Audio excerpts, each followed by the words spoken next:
Hello, good evening. Thank you for coming to our Thursday evening workshop.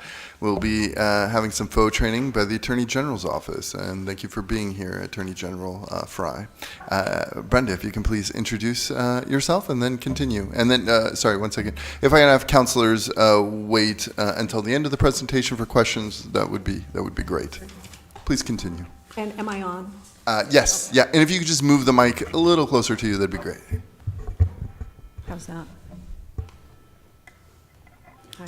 Good Maybe evening. just a little closer. Sorry. Past experience. How's here. that? Yeah, I think we're good. We're Okay, good. Thank right you. in your face.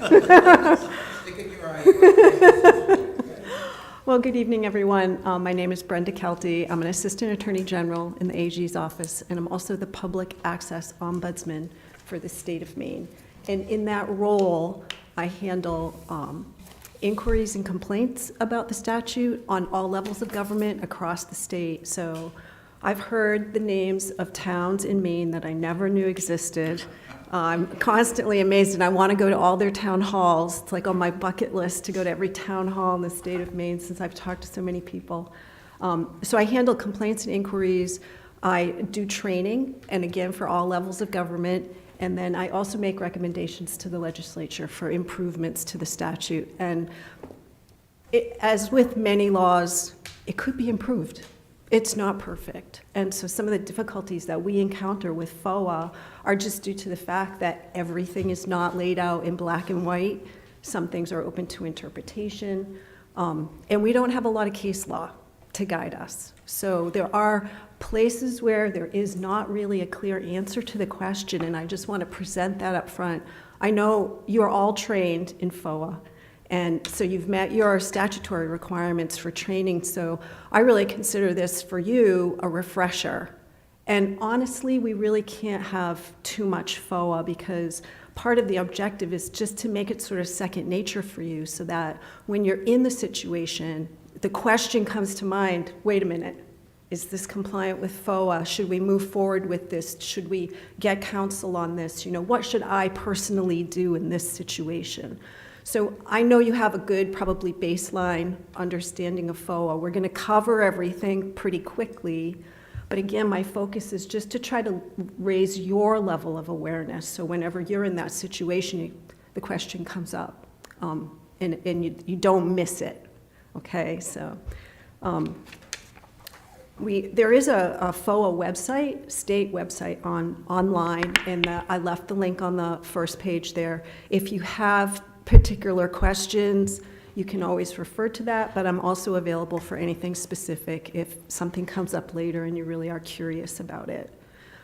Today, we're really going to look at several different aspects, the legal framework, and in that sense, really the statute itself and the case law that creates the scaffold, if you will, for how you handle things under FOA.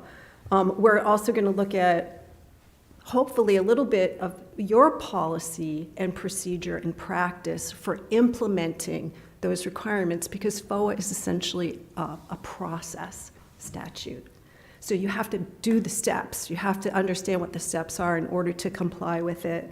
So looking at your policies, and it may also be an opportunity, you may feel like, wow, there's an area that we really haven't fleshed out yet, that we really could bring to a little bit higher level of maturity and optimize with better policy, just anticipating those places, like I said, where FOA is not entirely clear sometimes. And you may decide we want to be clear for ourselves, or we want to go above and beyond what FOA sets for us. So a little bit of your policy, and then really diving down a little further than that, what's my individual responsibility in order to help the city of Lewiston successfully navigate FOA? And then finally, if we can go through all of those things, the result, what's the result that we're looking for in the end? Community engagement, credibility, trust. And I know those words get thrown around a lot. I know you know how hard it is to achieve those things and how easy it is to lose those things. So FOA is an area where there's a big risk You can make a small mistake and lose a lot. And so it's not a place where you want to get tripped up. You just want to make sure it's on your radar, it's important, and it demonstrates to your public that you're committed to them, essentially. You know, you want them to understand how you come to your decisions, so that they can follow along, and ultimately that gives you credibility, and ultimately it gives you trust. So those great golden rewards of public service. So when we go through, this is a full FOA training, so I'll cover everything public records, records management, public meetings, and then finally the penalties related to non-compliance. So I really like to just start again with the idea behind this law. What is this about? And it's really simple. It's simple and it's fundamental to the way that we govern. It's about open government.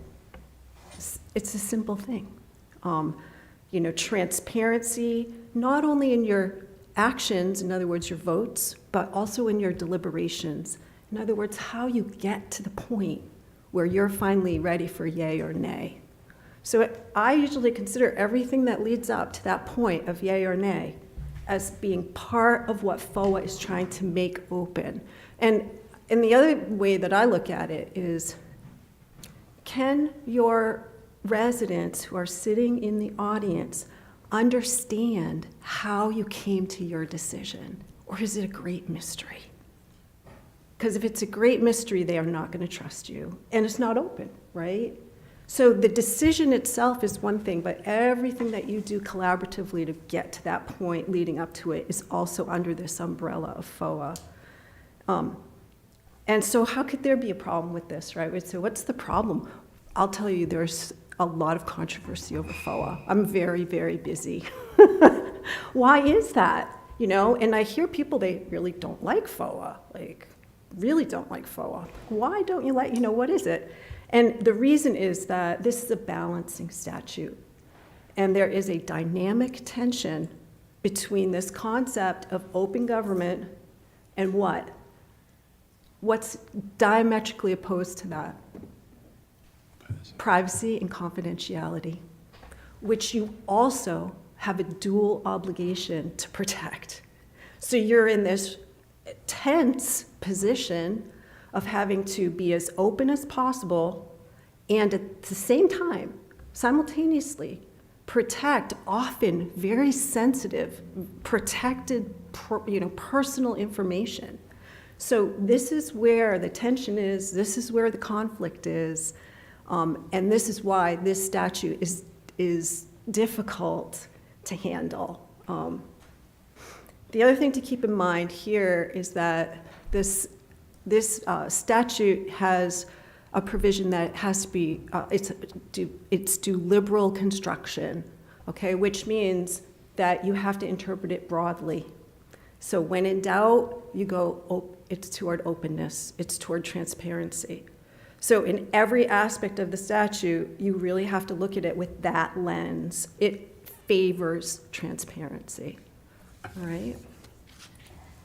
So let's go. I always like to talk about this because there's a lot of confusion in the public about the difference between FOA, the Freedom of Access Act, and FOIA, the Freedom of Information Act. And you'll often hear it called FOIA.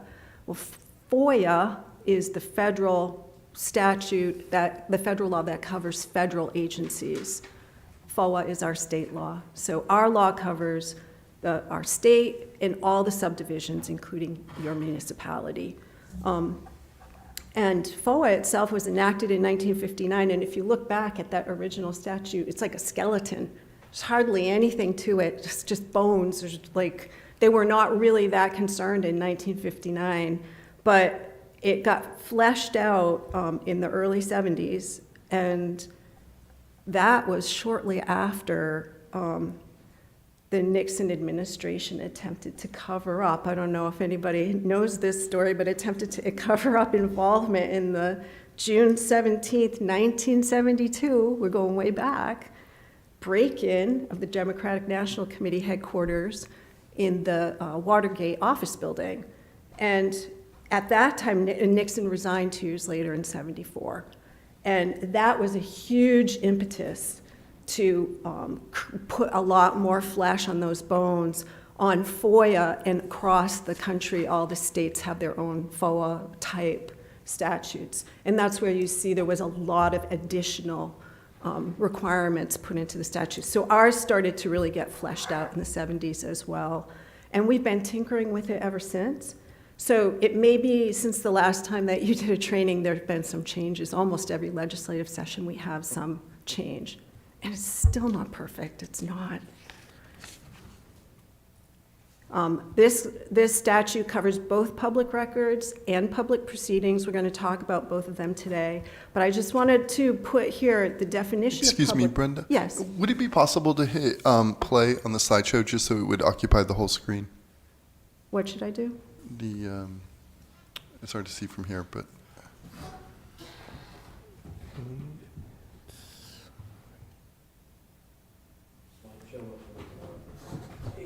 Right there. Deputy Administrator O'Malley to the rescue. And from current slide. From current slide.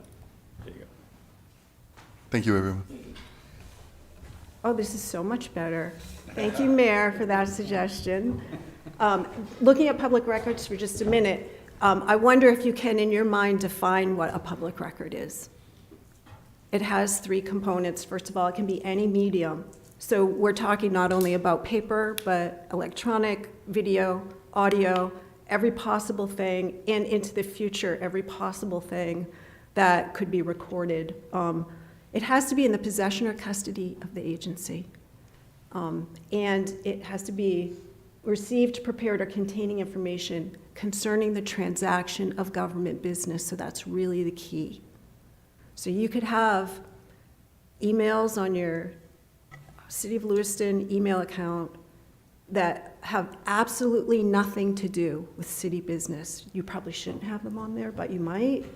Those are not public records if they don't concern the transaction of government business. Even though they sit in that account, which is your government account, they don't meet this definition for FOA, okay? So that distinction is it's really important to keep that in mind, because you always have to look at the content of the record to determine, is this a public record or not? Depends on what's in there.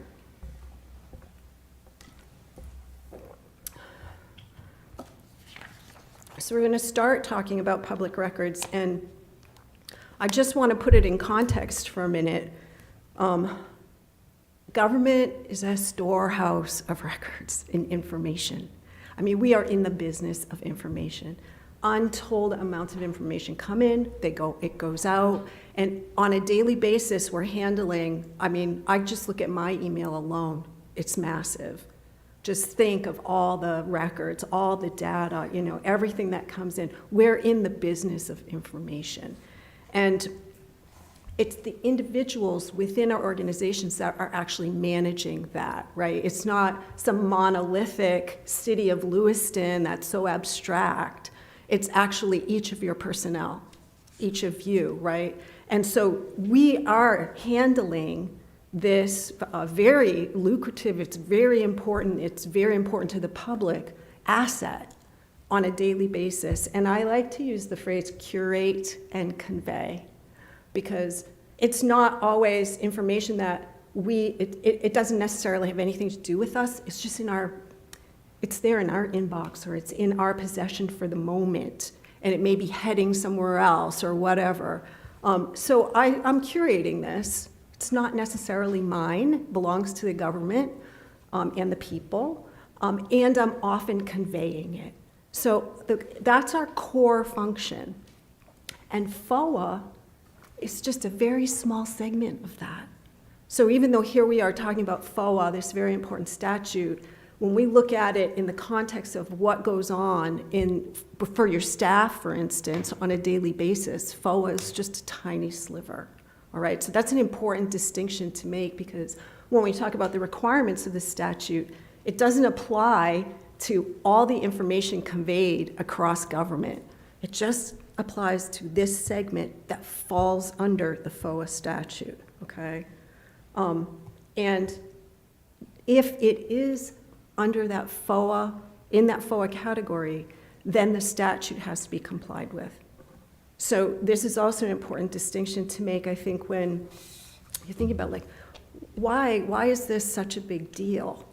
Well, I know in my job, I mean, just like anybody else, I might make a mistake. I make a mistake, I do something wrong, I try my best to correct it. I may get some assistance or some consult from other people in my office to try to correct this mistake I made, But if I make a mistake with FOA, my agency can get sued, right? I mean, there's a consequence that's much different than any other consequence that can happen within my workplace. And so this is why we want to make sure that we can handle FOA and not get tripped up with it, because the risk is big if you do get tripped up.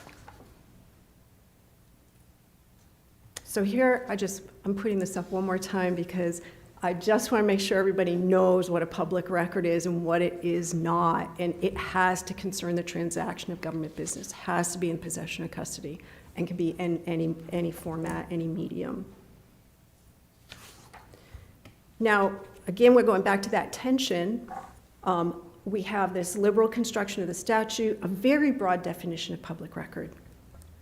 But we also have exemptions and categories of information that are exempt from this definition of public record and are confidential and are not produced, right? There's so many. I haven't heard an actual count of all the different kinds of confidentiality. There are across all the statutes, but it's in the 300s or the 400s, separate kinds of confidentiality. There's a lot of different things at play. I just listed a few out of FOA itself, just a few examples of the different kinds of information. And so the sense you can get from this is we have a very broad definition of public record. We have a massive volume of records, and we also have very complex confidentiality laws that potentially apply. So you can again see how this becomes what we think was such an easy idea, open government, and it's actually quite complicated. So that's just a short list, just a few examples. So let's say your agency does get a FOA request. What do you think the public expectations are when someone puts a FOA request into you? So here, if they have a little bit of a knowledge of the law, they should be expecting some of these process steps of compliance are going to get met. And so, for instance, and this one's very important, the request gets acknowledged. In other words, we got your request, but within 5 working days. That is quick. That is really quick. And I always say that FOA is like, I don't know, I'm going to date myself, but did anybody have that hot potato game when they were a kid? You like wind it up. It was like a little time bomb, but it was in the shape of a potato. And you pass it around until somebody's holding it and it goes off. I really dated myself. I did have that hot potato. But I'm like, FOA is like that, okay? You do not want to be like, sit it on your desk and let it just tick away. If at any point you get any email that even remotely looks like a request for information that might be a FOA, it needs to get sent to, I'm not exactly sure how you're channeling all of that, but it needs to move. Does it go to Mr. O'Malley? Yeah. You're so lucky. So 5 working days, and also within that 5 working days, a denial or a preliminary denial. And again, that is because we have so many other confidentiality provisions that may or may not apply. Your requester needs to know straight up, maybe, because oftentimes the records haven't been reviewed in 5 days, but maybe there will be confidentiality. An estimate of the time to complete and the cost within a reasonable time. And then access to inspect or copy the records. And interestingly, our statute originally and still was written inspect and copy.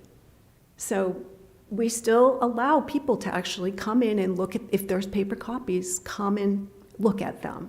And that does happen quite a bit in the state of Maine. Even though we're moving to such a digital world, we still have a lot of records on paper. And then your requester can appeal to Superior Court within 30 days. This is what you do not want to have happen. But they have the right to do that under the statute. I'm sorry to move so fast through this too, but I do want to leave time for questions. Okay. Okay. So what responsibilities do you have when that request for public records comes in? And I think the very first step, this is not a statutory requirement, it's just a practical requirement, is you have to figure out if you actually have a FOA request. And because you should have two tracks. If it's a FOA, it's going straight to Brian O'Malley. And if it's not, it goes down your communication policy track. And different agencies handle that in different ways. But it's outside the scope of FOA. All these requirements of FOA don't apply to it. So determining whether or not you have a FOA request in the first place is really important. And please remember, when you're getting emails coming into you with inquiries about things, there's no requirement that it say FOA. There's no magic words. It could be verbal. You could have someone stand up in a meeting and say, I would like to see some records. And it may be really unclear. Are they just asking for information like this ordinary course of business kind of stuff that we do all the time? Or is this something that needs to get pushed over into the FOA track and is going to need acknowledgement in 5 working days? So if you're not sure what it is, that's a good time to consult and get some input about what to do with it. Don't just assume that it isn't a FOA request because it doesn't say FOA on it. And I'll just explain that the reason why we're not more specific about that in the statute is to promote easy access. So it's supposed to be easy to make a FOA request. And that's why there aren't a lot of restrictions on it, but the downside is there can be some confusion about what have we got here. So that's really the first thing you want to know. What am I dealing with? And then it sounds like you've got a somewhat centralized response system in place, which is usually pretty efficient and good. And then, the steps that the city has to take, they have to receive it, you have to track it, you should be tracking it. He's tracking it. Track it and acknowledge, clarify. There can be some back and forth with your request. You're trying to scope in your target and figure out what it is, somebody's looking for. There may be a denial or a preliminary denial, the estimate, the search, the confidentiality review, the time and expense billing, and finally production. Okay, so this is a process statute. And we could talk about all of those steps, and there's lots of information about all of those, but I'm flying through this tonight. What about those really unworkable, huge, terrible, time-consuming, repetitive, difficult requests? We talked about this in the Right to Know Advisory Committee for quite a while, and the legislature finally did pass an amendment to the statute that actually gave the agency or the municipality the right to essentially ask for a protection order. So we do have a provision in the statute for that. It's fairly cumbersome. It requires a lot of documentation. And even if you went before a judge and were able to convince a judge that you needed some order for protection, it's really unlikely that a judge would say, oh, you're off the hook. There'd probably be some kind of plan for how to deal with it. I do not know if this provision has been used. I haven't seen it, I haven't heard. I keep asking to see if somebody has used this, because it is very possible that your staff can be overwhelmed with FOA. And especially for our small municipalities, it doesn't take much to shut down the office, and they're just overwhelmed. And so I've heard, questions about using this. I just haven't seen it used yet. So I want to shift just a little bit here. I want to talk a little bit, not so much about the producing the records, but the where in the world are the records? because records management is really foundational to FOA. I mean, it's not going to do much good if we give people a right to access to records and then nobody can find them. They're, or it's so disorganized that actually retrieving the records would be extremely time-consuming and costly. So records management goes hand in hand with FOA, and we are all encountering this records management life cycle in the work that we do. And it's really the creation, you're either making, every time you turn your computer on in your city of Lewiston, you're creating public records, or you're receiving public records all day long, right? You're using them, you're storing them somewhere, hopefully with some kind of system in place, and then disposing of them, right? So this is the life cycle of records, and in the state of Maine, we do have something called record retention and record retention schedules that govern the different categories of records and how long they need to be kept. So when can they be lawfully destroyed? Next.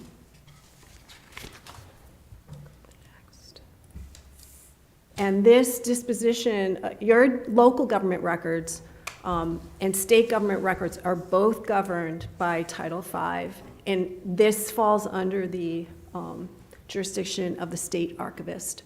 So the state archivist, I don't know if, the state archivist is amazing, and the work that they do there, the historical work they do there is amazing, but they also manage and essentially curate not only our archival records, but they assist with like towns and cities managing the records that are in your possession and how long you have to keep them. So for instance, all your committee documents, your drafts, agendas, minutes, notes, electronic communications, other related materials, all of that is subject to retention for certain periods of time. And I don't know how, I didn't actually talk to Brian about what kind of record retention schedules you have in place, but if you're not sure about that, that is a great question to bring to staff, just to say, how am I supposed to be maintaining my email, for instance? How long do I have to keep it? Am I doing it right?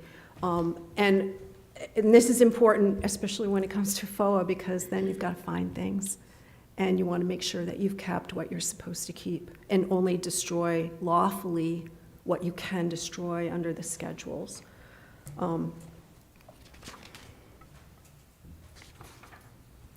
That was just a little bit of records management, and now I just want to shift gears, and let's talk about meetings. So we said the statute applies not only to public records, but also to public proceedings. So now we'll just focus on that for a little while.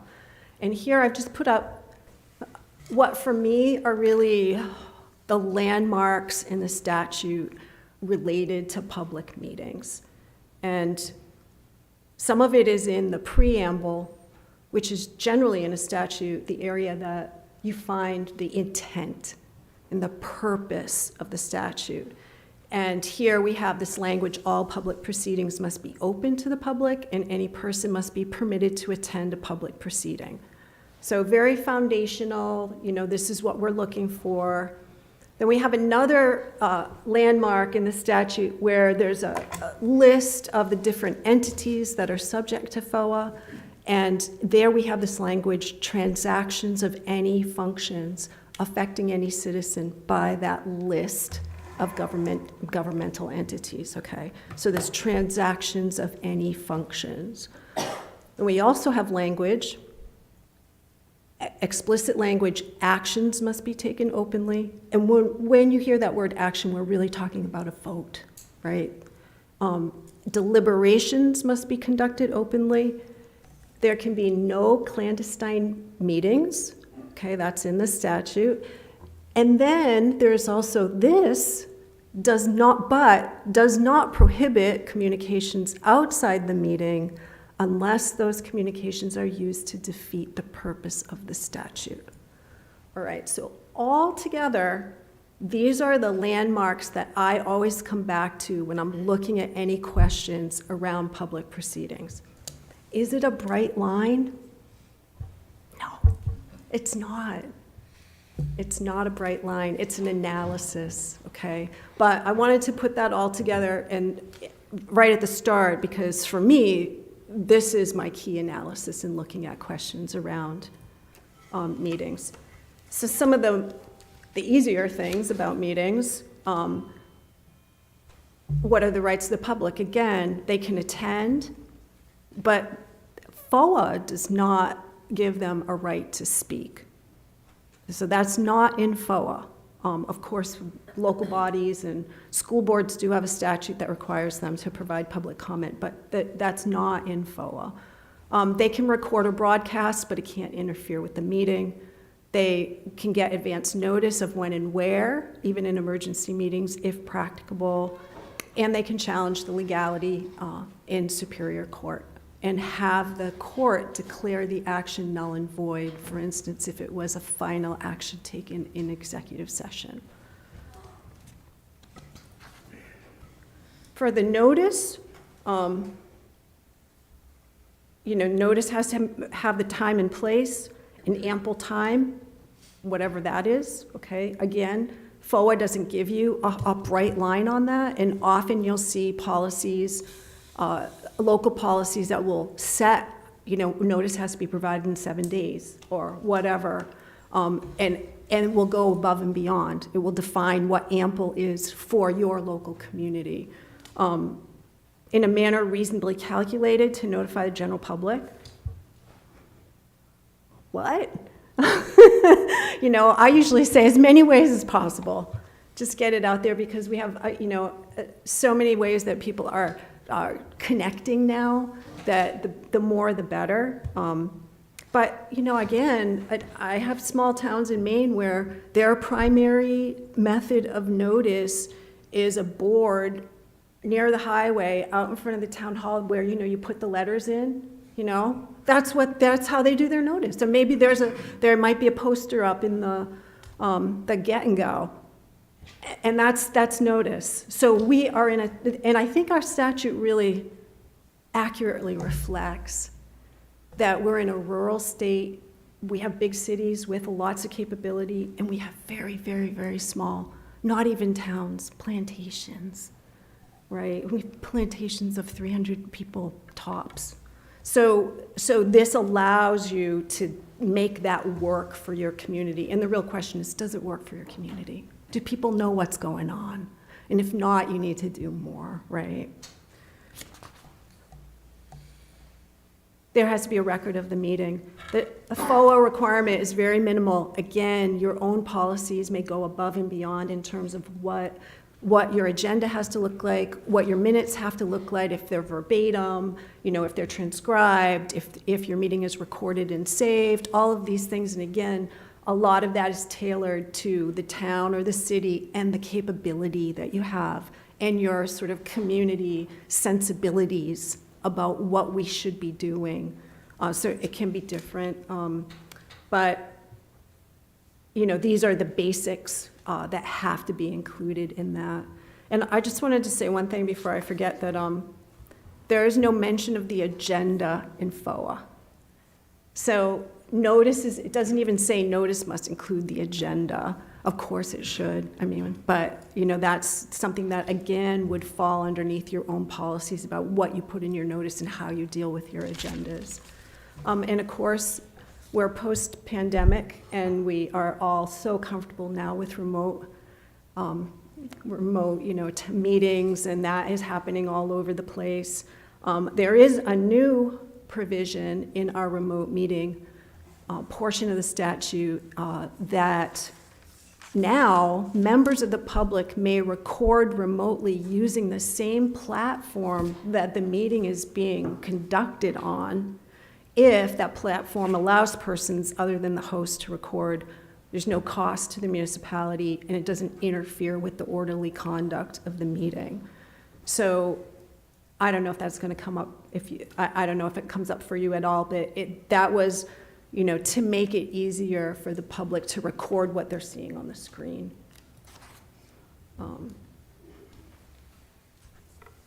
So again, I just want to make sure that we're clear that FOA is really setting a minimum baseline for public meetings, and your policy and procedures are likely going above and beyond and really fleshing out, really elaborating what FOA has set there in a way that meets what, the goals that you have as a community, the goals that you have as a council in terms of transparency.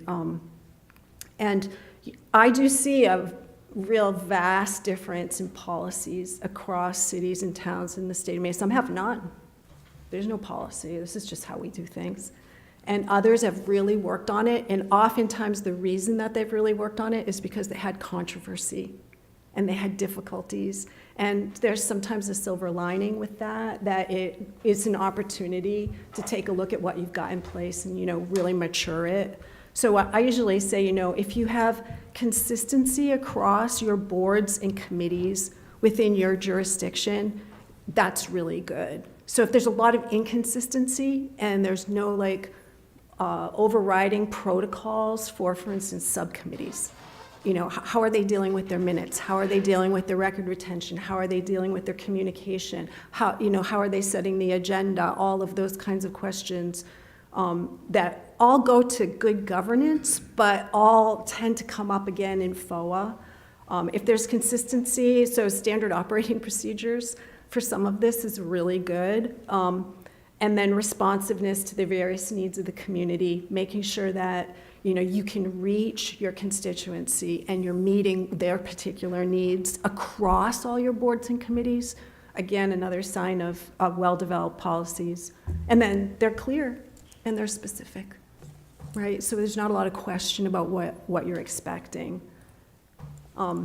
There's a lot of questions that FOA does not answer about meetings. So I just did a list of some of them.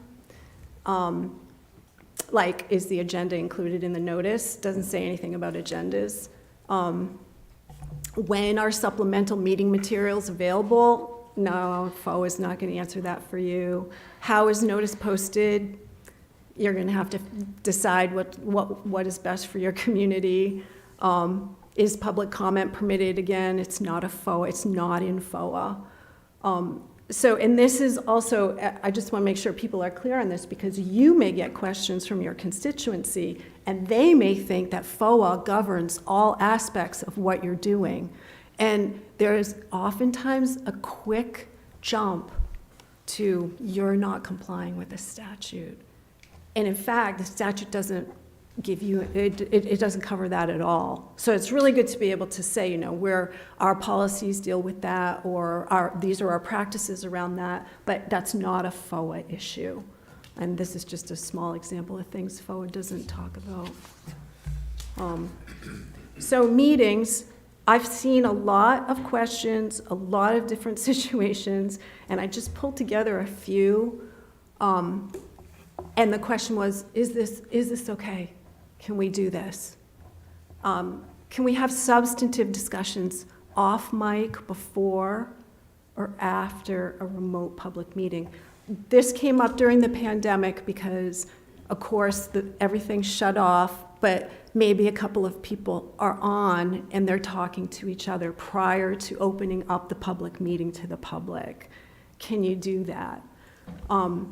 Conversations in the parking lot after the public meeting, this is very similar. Now it's in person. We're essentially just continuing the meeting as we walk out to the parking lot. And I'm not going to give you the answers. I just want you to think about these scenarios because, ultimately, you're going to be in the position of having to figure out, wait a minute, is this okay? Are we borderline? Are we okay? So these are just some of those kinds of situations. Texting or chatting, private messaging during a public meeting between members. And you're shaking your heads like, we would never do that. I've seen it. One member communicating separately with every other member about the same topic. So I'm going to talk to you, and then I'm going to talk to you, and then I'm going to talk to you, and is that okay? Well, I call that a serial meeting. It's not okay. It's not good. It's a meeting. Members of the same board or committee posting comments on social media and responding to each other's posts so that you start to have a conversation. Now, and obviously, it depends what you're talking about, right? If it doesn't concern the transaction of government business, if it doesn't concern the work that you do, if you can't fall under that umbrella of deliberations, maybe not. Maybe you're talking about the Bruins. I don't know, So that's really going to be very dependent on what the content is. And then circulating meeting minutes to members via email for approval. So can you separately approve the minutes? Does anybody want to guess on that one? No, I like that. No. It is essentially taking action, even though everyone is separately being asked to take that action. Ultimately, it's a collective action to approve the minutes, so it's not okay to do that. So, these are all very real situations, and I wish it was easy. I wish it was just this bright line, and we could say no, no, but it's not that simple, because remember the analysis, I said those landmarks that I always come back to, right? The underlying policy, open deliberations, open actions, no clandestine meetings. It's not prohibited. You can talk to each other outside of a public meeting unless it defeats the purpose of the statute. Oh wait, what's the purpose of the statute? Open deliberations, open actions. So, and again, I always come back to, if I was sitting in the audience and I've been following this deliberation from week to week to week, and I knew that one counselor had taken a strong position on one side and they seemed like that's the way they're going to go on something, and then one week they come in and they've completely changed. And there was nothing leading up to that change. I would wonder, it would be a mystery to me how that counselor went from this to this. Is that open?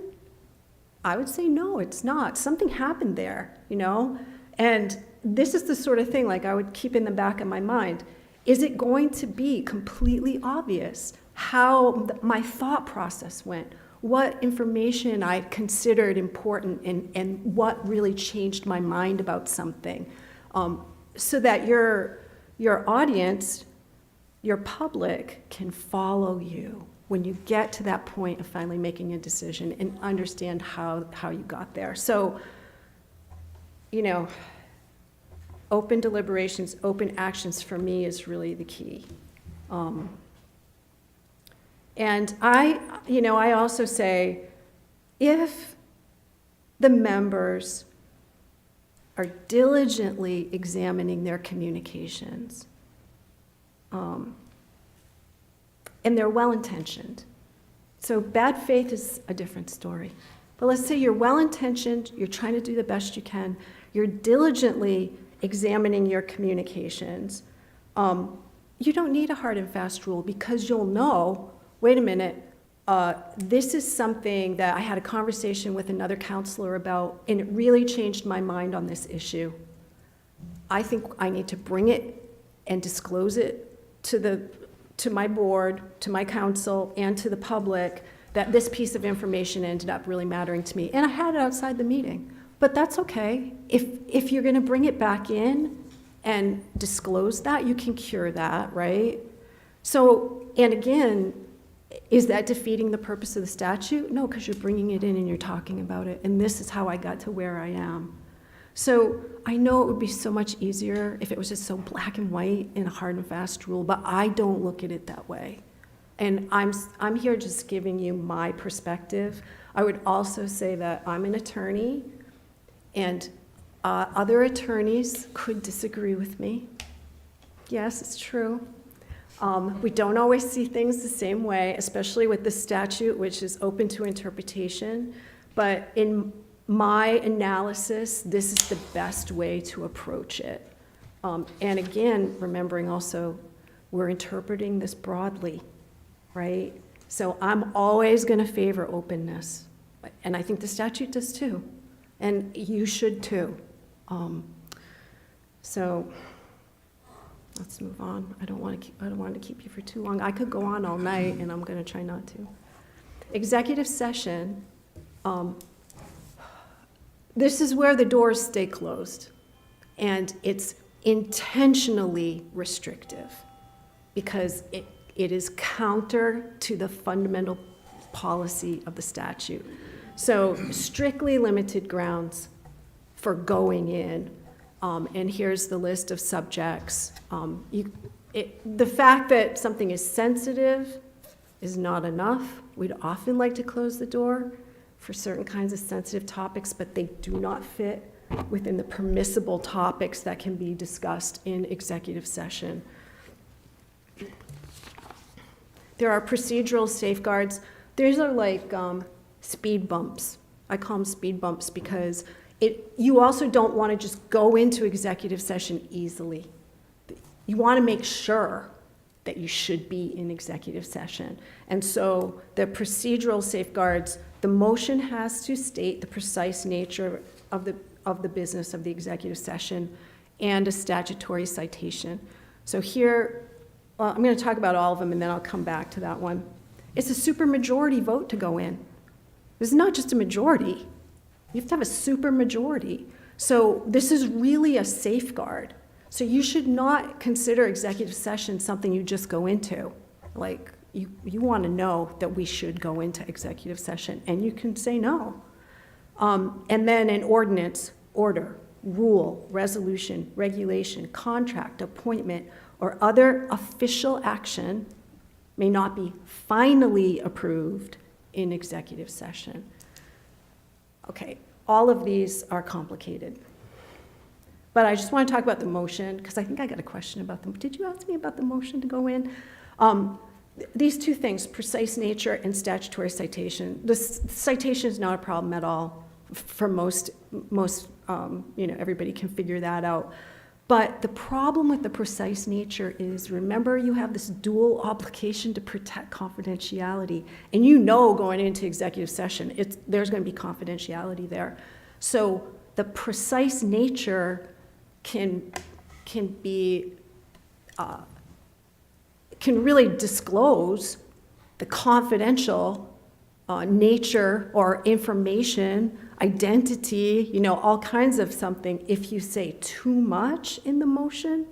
So again, it's not a black and white easy answer. It's really going to depend on the circumstances, how much you can put in that motion without disclosing what the confidential information is. So that has to be looked at every time to try and figure out how much can we say and what can we not say because we have to protect confidentiality. You can't discuss the budget in executive session. Budget is for the people. It's got to be out in the open. Matters other than those in the motion may not be discussed in that particular executive session. So I think I got another question about multiple motions. Okay, I've seen this handled in several ways, because sometimes you'll come to a point where you've got multiple executive sessions that need to be conducted. There's, time sensitive. It's got to happen. I've seen a couple of different ways of doing it. Executive session motion, the council goes in and they come out. And then another motion, they go in and they come out. And then another motion, they go in and they come out. I've seen that. But I've also seen stacked. We're going in once and we have 3 motions.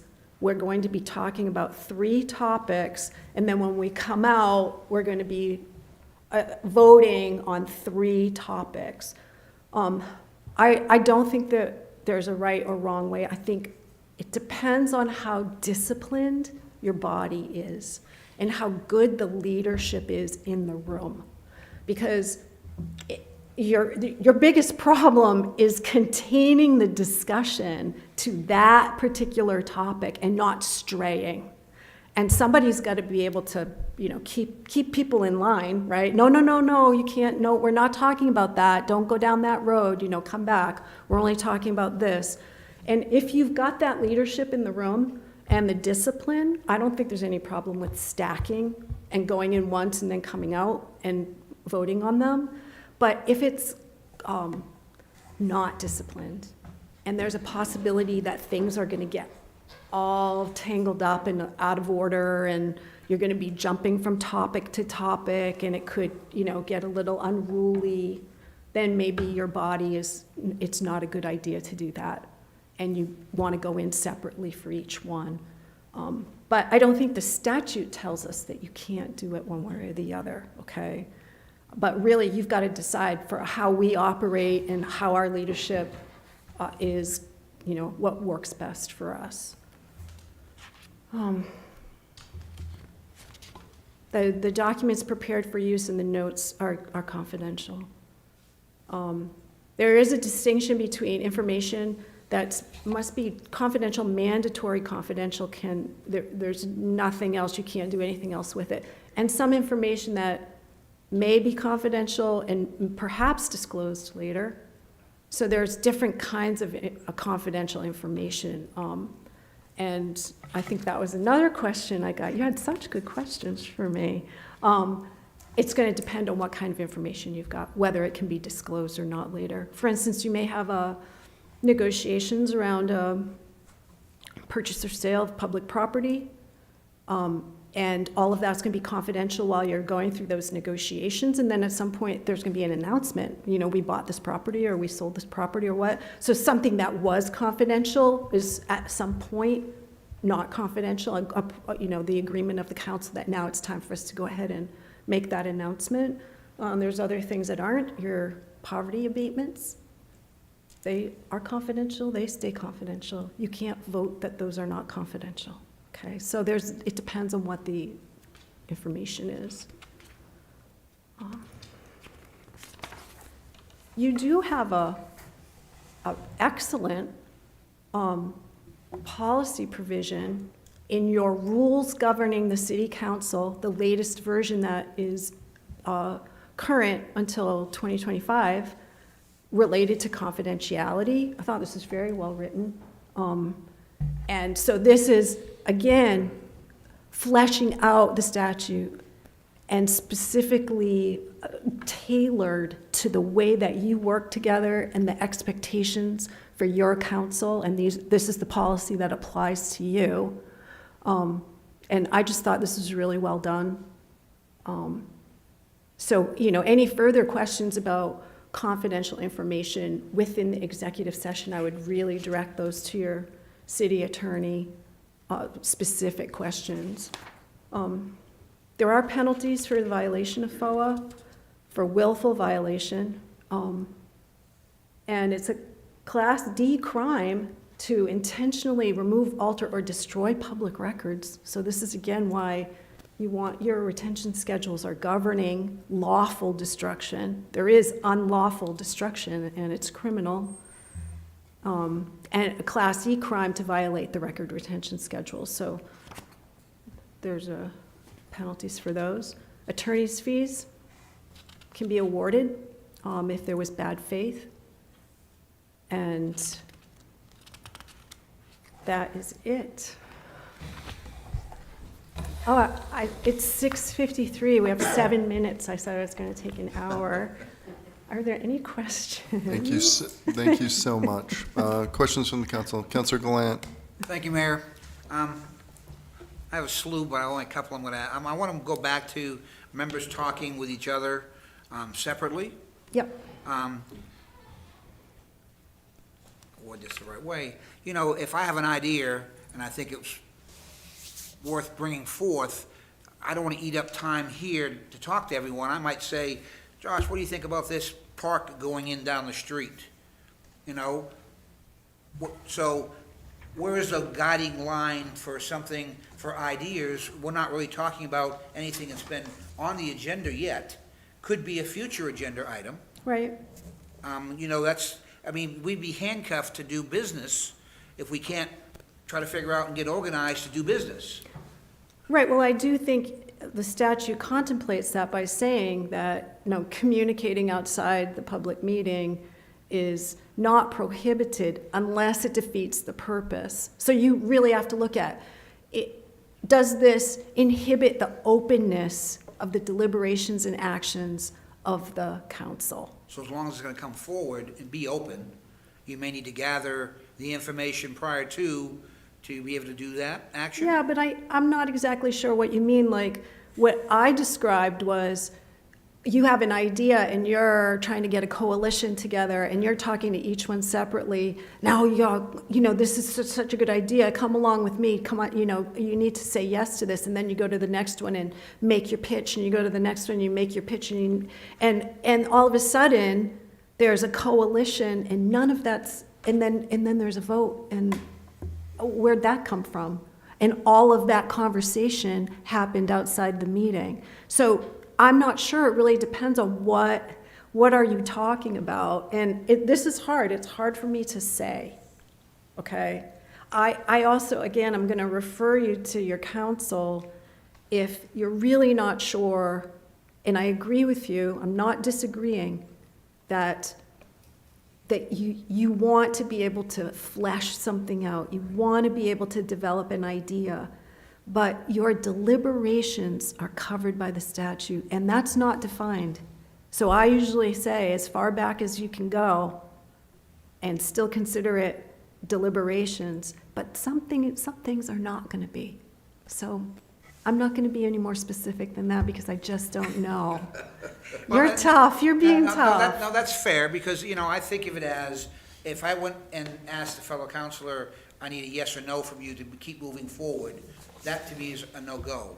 But if I go to a counselor and say, I think I want to put a park down the street, I want to let you know that, I want you to think about it, and then because of the timeliness, and at the next meeting I bring up, I want to, on the agenda next month, I want to have an item that we're going to talk about the park down the street, that everyone gets to speak on it. I'm not really building a coalition. I'm more or less getting information back so I can determine whether or not I want to take it forward. I'm not getting a yes or no. I mean, I don't know, but I'm not sure. Okay. I Sorry. would be really careful. That's what I'm going to say, because if it's possible to bring it into a meeting and say, I have this idea, I want to know where people stand on this and see if I'm going to have enough support to really move forward with this, why not just do that in a public meeting? Why go out behind the public meeting and talk to everybody separately and then come back and say, oh, I talked to everybody and I'm going to go forward with this? I'm not sure. I would always lean toward open. And I understand, but there's 7 of us, and if we all have 10 ideas, we're going to be here from 7 o'clock at night to 3 o'clock in the morning Did anybody? with ideas. I'm not sure who told you that public meetings are efficient. Okay, they were not telling you the Listen, truth. we have been here till 12 o'clock, so we know that to be true, okay? What I'm just saying is, sometimes fleshing something out, and then everyone says, no, we're going to, that's not a good idea, or then you know what you're going to go forward. So that's kind of where I worry about that line. Yes. And I'm glad you're worried about it. Talking about other people. Another question about executive session, and I'll turn it over to my rest of my counsel. What happens when an employee leaves? Is confidentiality still held? If we talk about an employee in executive session and make a decision, the employee leaves, does that become public information?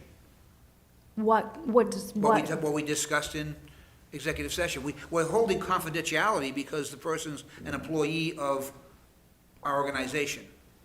If the person is no longer an employee, does the confidentiality still stand?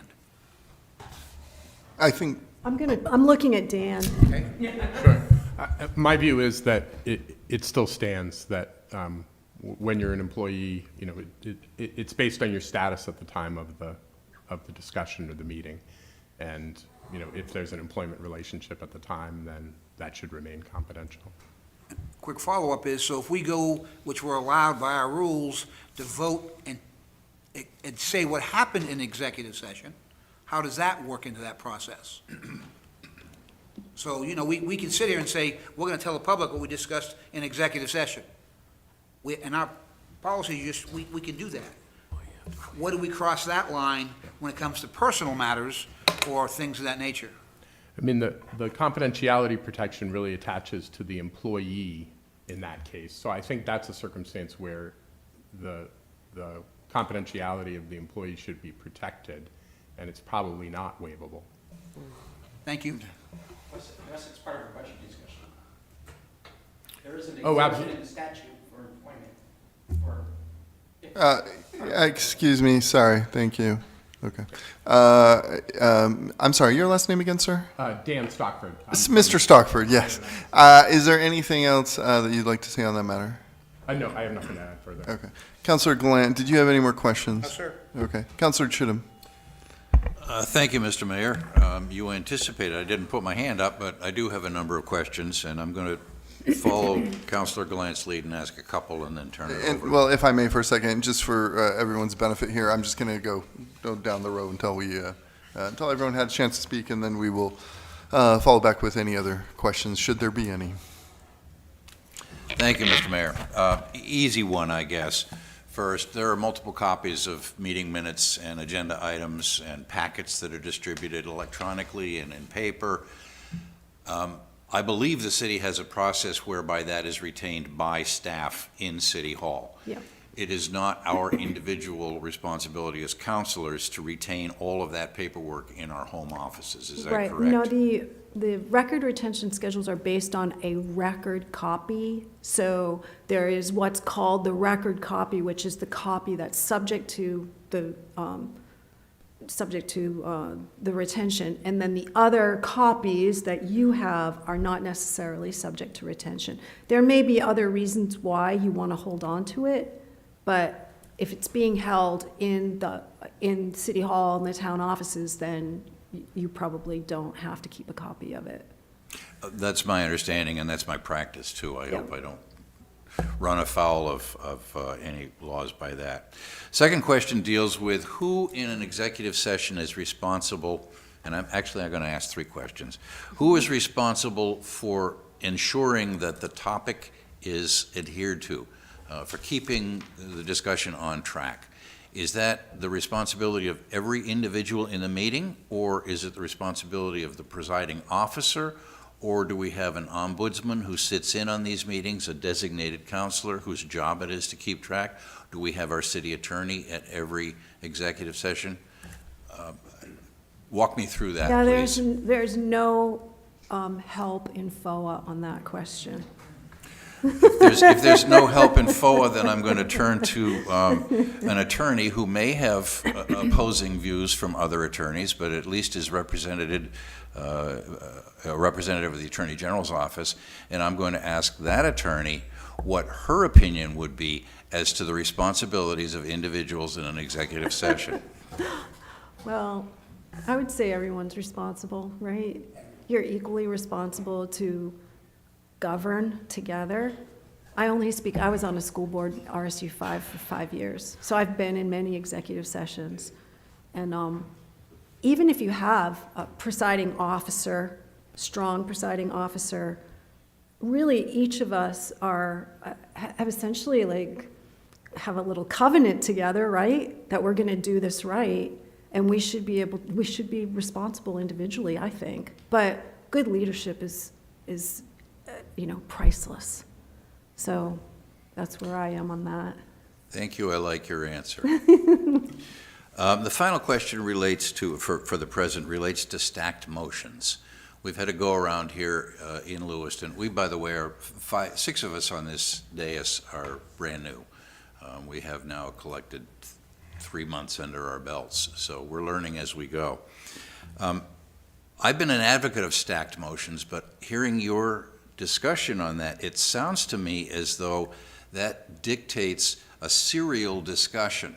If we go into executive session in a stacked motion, for example, to discuss a personnel matter, to discuss a land transaction matter or an economic development matter, and to discuss confidential information with our city attorney, it may be that those things overlap. Are we to deal with the economic development issue in a silo and then move on to the discussions with the attorney in another silo, even though there may be an overlap there? I mean, I really don't know. It's going to depend on how complex it is. I mean, I really don't know. And it may not suit you as a body. You may say, we'd rather just deal with those separately. But in terms of overlap, even if you had two separate executive sessions for two separate topics and there was some overlap, you're still potentially in one going to say, well, we have this information from the other executive session that's relevant to what we're talking about. Of course you can talk about it. It's not that you can't ever talk about the other one if it's relevant. I think the problem is when things just start to stray wildly away from what you're trying to stay focused on, and it's not necessarily relevant. But again, this is going to be, it has to be tailored to how you work together and what works best for you. So I can't say that for you. I don't know. Okay, thank you. You're I've welcome. got a bunch more, but I'm through for now. Councillor Rin, or Councillor Sol, my apologies. Hi, thank you for coming and doing this for us. You're welcome. I just have two very easy questions. One, you mentioned denial. So what would cause someone to get a denial for a FOA? The information that they're asking for is confidential. Okay. So And so there would be like a statutory site and, either a document redacted or if the entire document's confidential, a document withheld. But it would be indicated in the denial. okay. And my next question, social media. It's a hard one. So Well, you told me these were going to be easy. it's hard for me. We have a meeting. Vote on all the agenda items. Then we go onto Facebook, and it's all over Facebook, and they're asking us questions, and they want to know. How do we handle that? Are we allowed to comment as the counselor about city business that was just discussed Right. on social media? So this is like your Facebook page? Anyone's Facebook page, Okay. but Now, let me just ask, do we have a social media policy? Yes, we do. I didn't see that. It's actually on, yes, we do. It's actually on the Facebook, city Facebook page as kind of like a disclosure. I have my marketing and communications director over there. We are tweaking that, we're expanding it, but it's on the actual Facebook page if you go under the legal side of it. I think it's under About. I'm not really the Facebook person here in this room, but that's where that is. It's more of a disclaimer that's on there. Okay. Sometimes I have seen cities with actually a social media policy to help answer some of these questions about what's okay and what's not okay. It only is going to be a FOA issue if the communications that you're having somehow become a meeting, which means that you're communicating with your fellow members, right? Okay. So FOA is not going to be implicated if you're just answering questions that constituents are sending in. well, quite often, all of us get tagged in one post. Right. And they're expecting us, they want answers, they want us to Yep, comment. yep.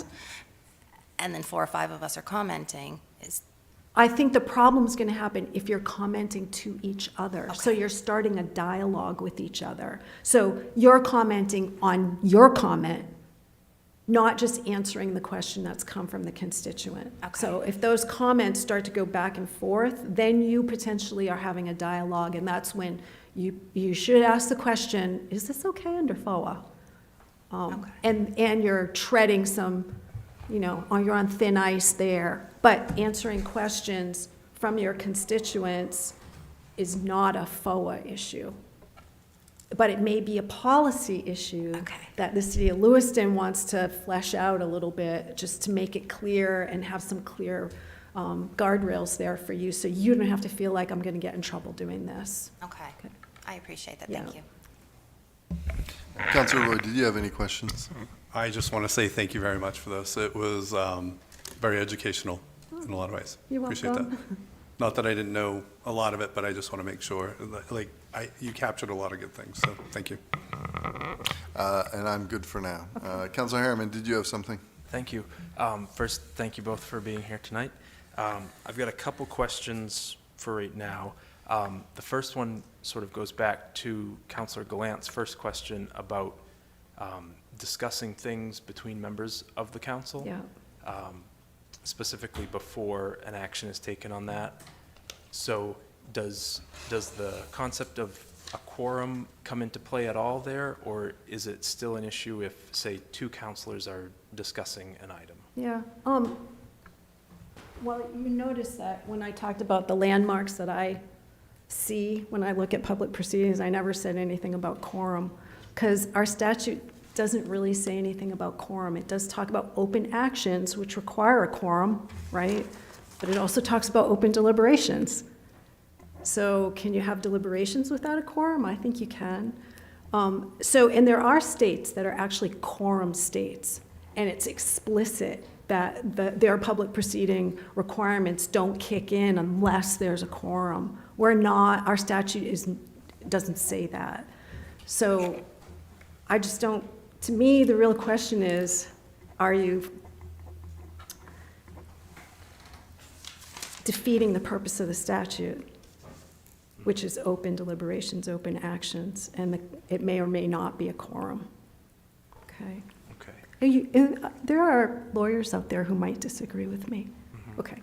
So I was, I guess to follow up on that, if I'm, let's say I'm, writing a resolution or something that I might want to introduce to the council, and I just want to get another opinion, could I say, ask Councilor Gallant, here, can you take a look at this and tell me what you think about it?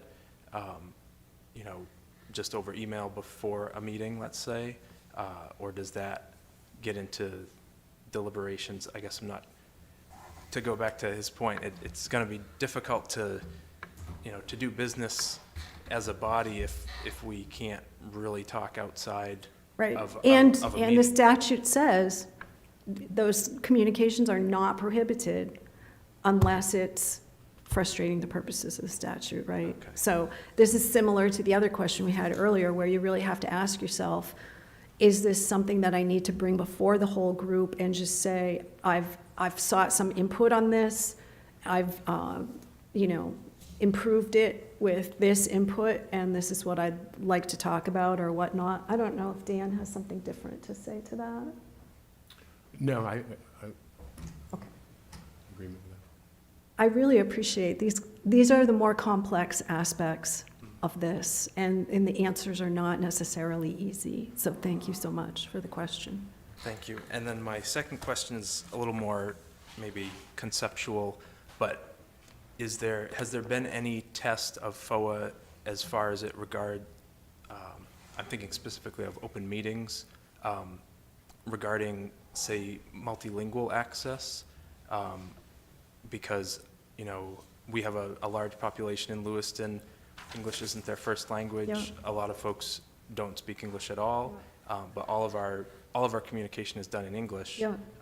including our meetings and all our communications that go out in print. Right. And I just wonder if I know FOA doesn't mention that literally, but I wonder if there's been any test or anything about that. No, I mean, Dan, I'm going to look to Dan if you've heard anything on Yeah, that. I don't believe that FOA speaks to it. No, and we haven't. I mean, certainly when we put the remote participation provisions in place, there was ADA access specifically included in that, which included translation services and that kind of thing.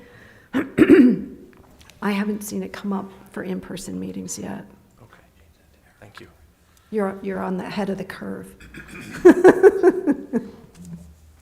I'm all set, thank you. Thank you. Sorry, Councilor Herman, you were, I was all set. okay, and you're, Councilor Nagy. Thank you both so very much for being here. I have just a couple of small questions. You had mentioned notes, and like, for instance, if I take my own notes and then like this, do I have to take those home? Like, because it's a conversation between myself, I guess, and so the Right. question is, do I have to hold on to these? Yeah, this is a good question. I've had this come up before, too. I've definitely seen FOA requests for your handwritten notes, Okay. okay? And we don't have there's no case law on it in the state of Maine.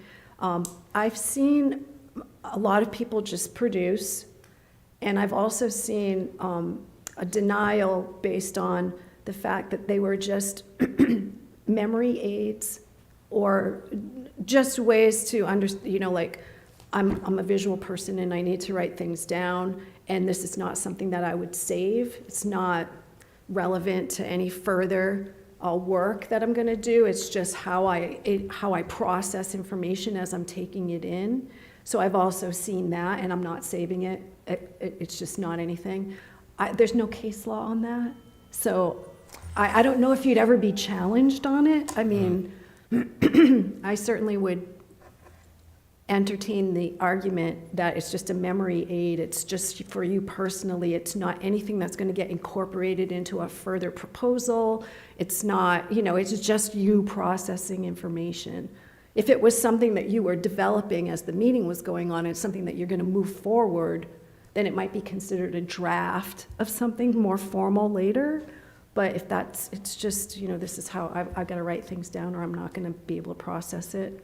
Yep, no, that makes total sense. I personally run, I'm on Facebook quite a bit, and so I run my own city council Facebook page, and I try to get anyone who's communicating with me at all to do it on the city council page, because sometimes I know that communications between constituents aren't usually foiable, but there can be substantive issues that somebody's reached out about Right. that could be. And so I kind of just have that all in that space. But I guess the question is, like, if there's any information that, like, I was to remove from my phone in any way, shape, or form, like taking like, for instance, a screenshot of that information and then forwarding it into the lewistonmaine.gov email address, or like one of my, like sending it to myself, basically, Right, yeah. would be, is that like an acceptable way to document things? Yeah, again, I don't know if you have a policy.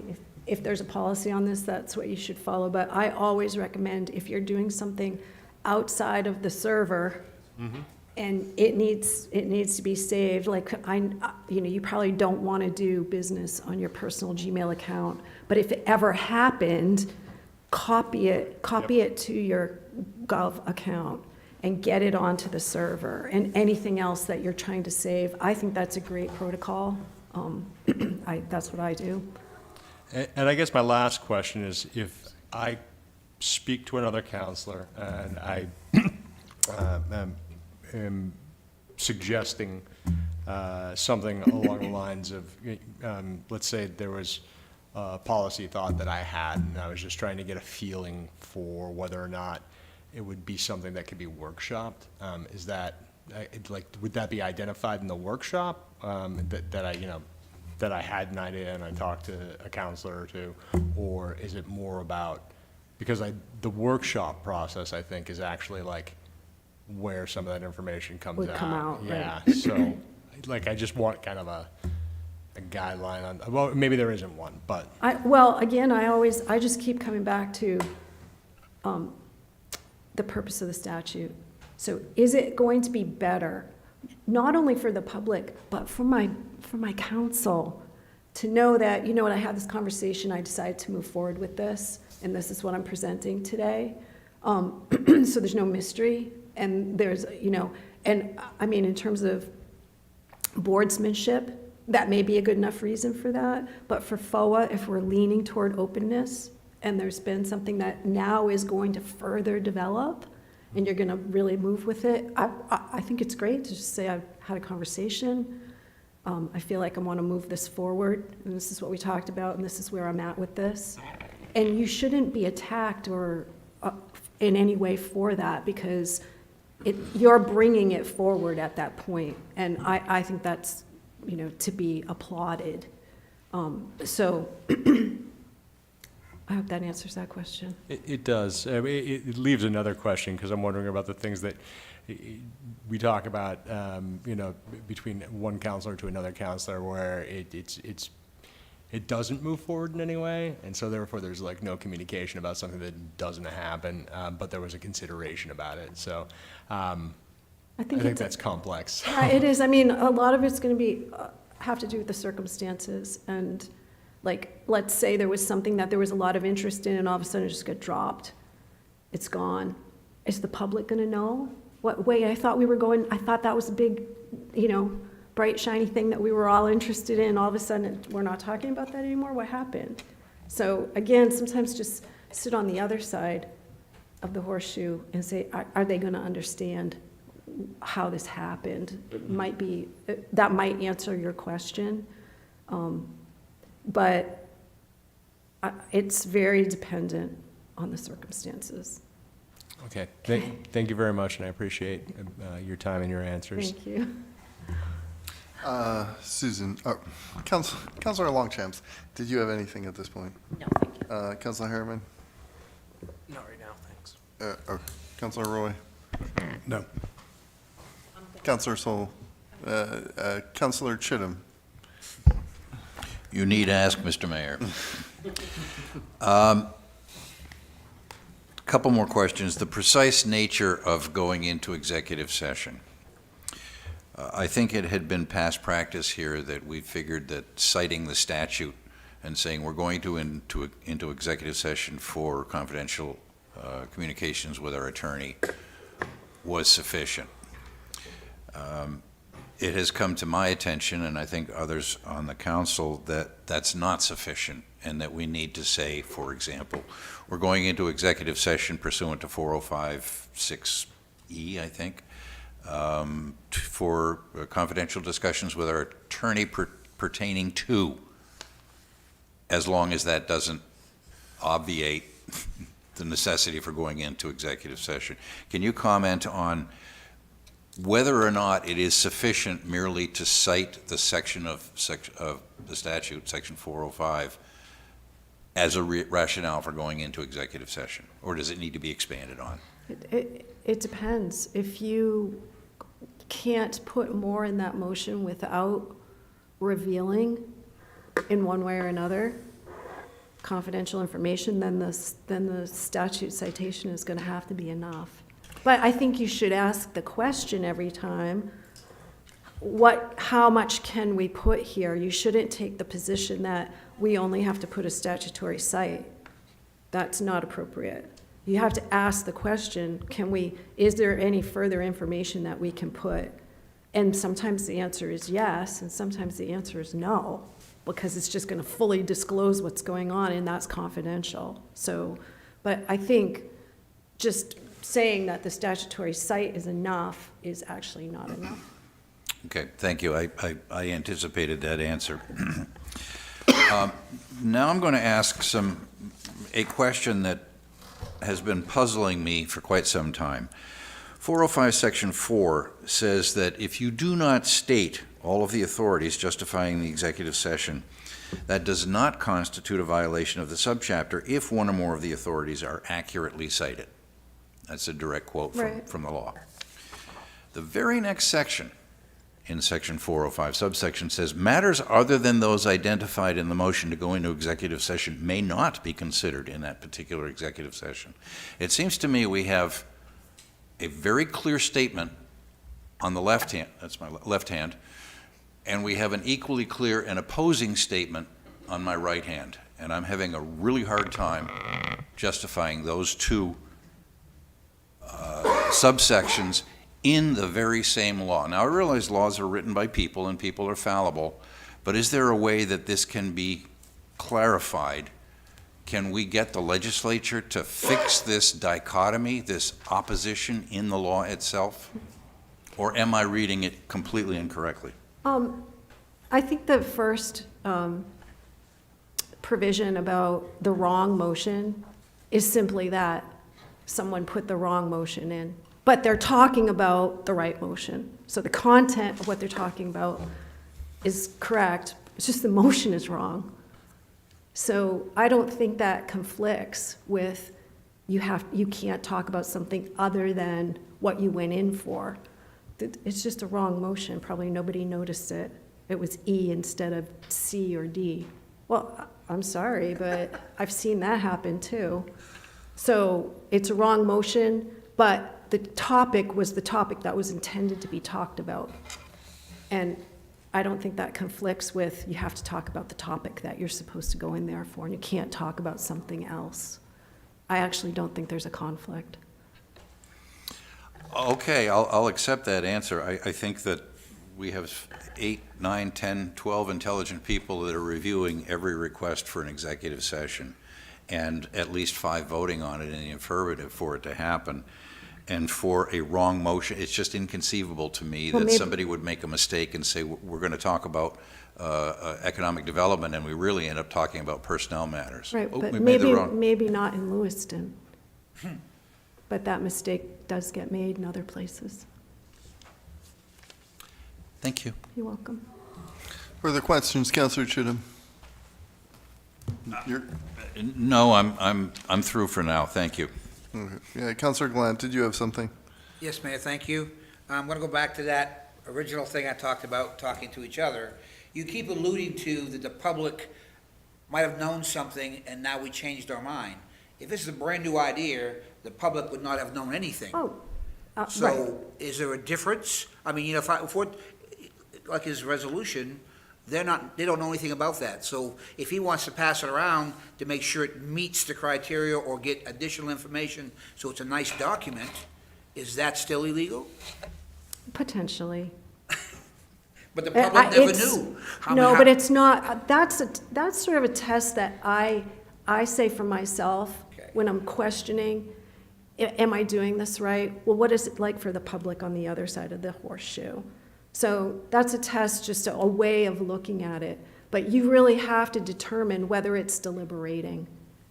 And that's really going to be very dependent on the circumstances. And even if, you know, the public didn't know anything about it prior to it being introduced publicly, there could still be deliberating going on behind the scenes prior to that moment. But wouldn't this deliberation be the purpose of getting it right before you go to the public? Well, isn't this it's a messy process, it's not always right. Okay, I worry that we get to a point where all of our individual ideas have to be brought up at every meeting, and for the first 2 hours, we beat down our ideas and pass them around and try to come to a decision, so at the next meeting, we can vote on something. You know, we always have the new business column up in there. Right.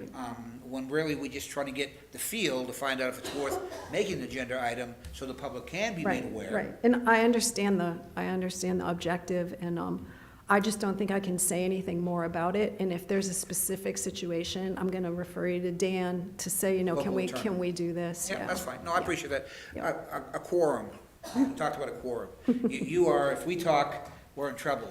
Our policy says if 4 of us talk, we're in trouble. Does our policy trump state statute? Because we've agreed that if 4 more get together, then it's a problem. If 3 get together, it's not a big problem. Is there a policy for that?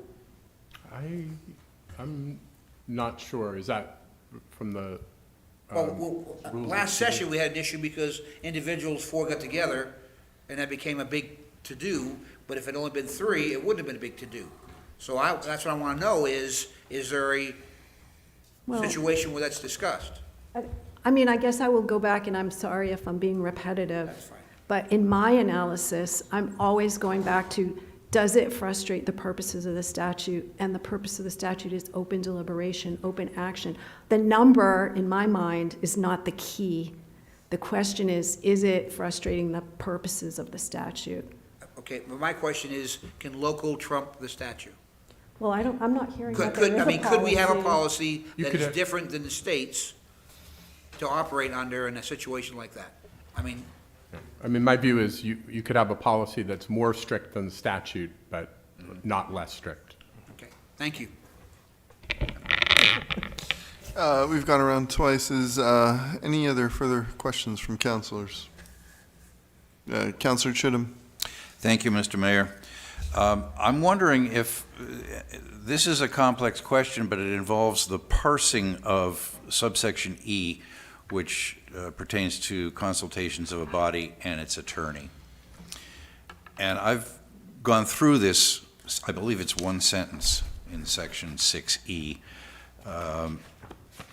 many, many times. And it depends on where the commas are placed, where the conjunctions are placed, as to how that reads. I've been accused of being a Talmudic interpreter of this statute.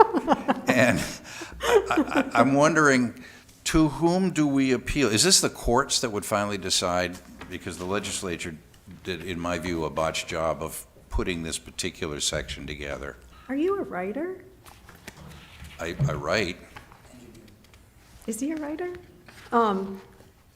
Well, I'm happy to bring suggestions for improvements to the law. Generally, I bring that to the Right to Know Advisory Committee, and then they can refer legislation to judiciary, and judiciary can choose to move it forward or not.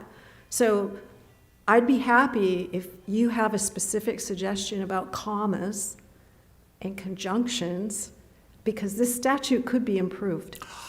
And if you wanted to send me something to that effect, the Right to Know Advisory Committee meets outside of session. So once there's an adjournment, then they'll start scheduling their meetings for the summer and generally then present something for judiciary for the next session. But I'd be happy to move that forward for you if you have something you'd like to see changed there. I would very much like that, and you are the contact person then. I am. Wonderful. Good. I'm happy to do that. Thank you. Councillor Soul. I just have a quick question, and I apologize if this has already been answered.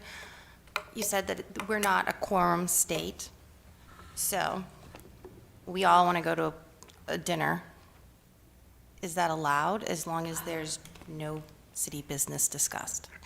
Yeah, just dinner? Just dinner, just hanging out. Yeah, I mean, certainly, it's not prohibited. If you're not talking about city business, if it's not related to city business, I think the only thing you have to be concerned about is the perception. And sometimes you can choose not to do something, not because it's illegal, but because it will be perceived as something going on outside of the meeting or something. So you do have to sort of get the pulse on how is that going to look. But no, I mean, if it's not city business, and that does happen, I mean. Yeah, there's been a lot of controversy Right, about. but the perception is important. Right, I Right, agree. because we really want to be so careful not to give an impression, even if it's the wrong impression, but it can undermine the work you're doing, so. Okay, thank you. You're welcome.